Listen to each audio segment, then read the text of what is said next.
House Speaker Romualdez pinuri si PBBM sa nakuwang $672.3 million investment pledges. Naritong news scoop ni Maine Barreto.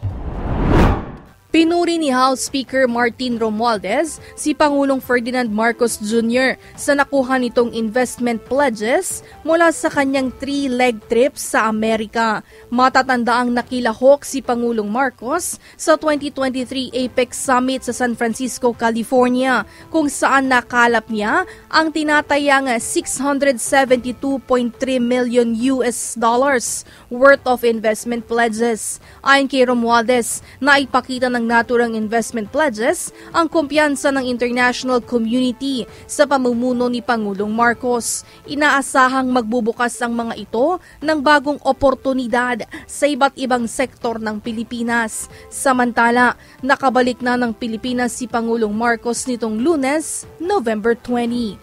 Para sa News Scoop, ako si Maine Barreto, nagbabalita ng tama, naglilingkod ng tama.